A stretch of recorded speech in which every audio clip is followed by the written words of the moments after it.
magdudusa pag winawasak yung kalikasan? Sino? Ikaw, alam mo ba? Sa buong mundo, may bansang tinaguri ang pinakadelikado kapag umulan. At guess what? Tayo yon. Ayon sa World Risk Report 2025, ang Pilipinas ang #1 pinaka-at-risk sa baha sa 193 bansa. Oo, habang yung iba may flood control, tayo may flood culture at ghost project. Ang World Risk Index ay parang report card ng mga bansa. Kung gaano kadaling tamaan ng kalamidad tulad ng lindol, bagyo, at baha. Tatlong tinitingnan dito: exposure, vulnerability, at coping capacity. Kung madalas kang tinatamaan at mabagal ka pang makabangon, congratulations, pasok ka sa top. At syempre, Pilipinas, #1. Hindi lang sa ganda ng tanawin, pati sa taas ng tubig ulan. At eto na, ang top 5 pinakadelikado sa baha sa buong mundo ayon sa World Risk Report 2025. Number 5, Mexico, 38.96. May tacos, may tequila, at minsan may tidal wave ng ulan. Bakit? Dahil sa malalakas na bagyong galing sa Pacific at Atlantic. Plus, urban flooding sa mga lungsod tulad ng Mexico City na may kulang sa drainage system. Number 4, Colombia, 39.26.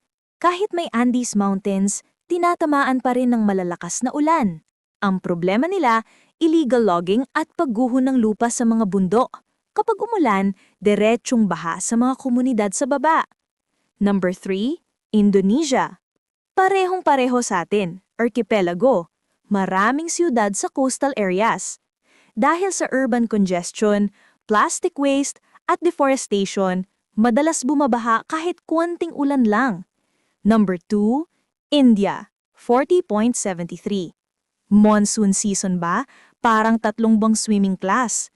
Kahit may mga flood control system, madalas ding bumigay dahil sa sobrang daming ulan at baradong drainage sa mga siyudad.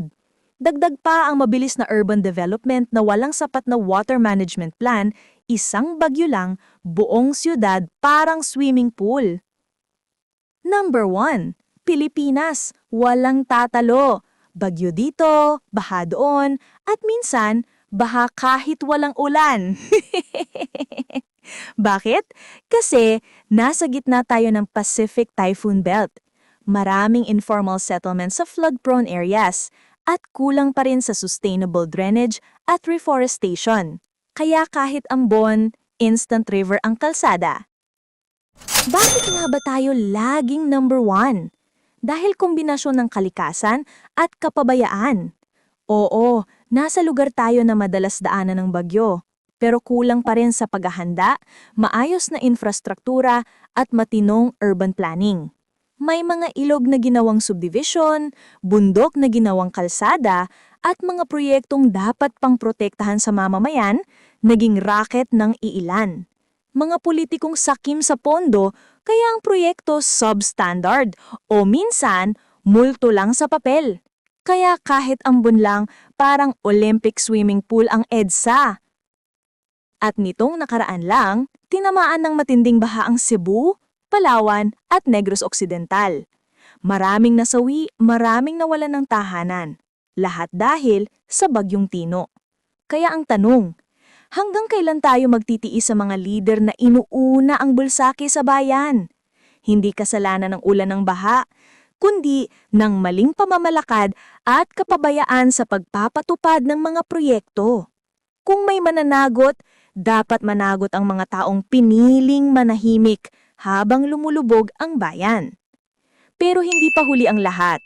Sabi ng Forest Foundation Philippines, kayang bawasan ang panganib sa baha gamit ang nature-based solutions. Pagtatanim ng puno, pagbalik ng mangroves at wetland restoration. Mas matibay pa yan kaysa concrete wall na nabubutas sa isang bagyo lang. Kailangan lang natin ng gobyernong may political will at taong marunong magtapon sa basurahan, hindi sa kanal. So, next time na bumaha, tandaan, hindi lang yan ulan, kundi babala ng kalikasan na panahon ng gumalaw, hindi lang lumutang. Pwede tayong manatiling number 1 sa panganib o piliin nating maging number 1 sa pagkilos at pagbabago. Kaya, kung gusto mong lumutang sa impormasyon, hindi sa baha, i-like, comment at subscribe na. Dahil dito, ang bagyo ng katotohanan araw-araw rumaragasa.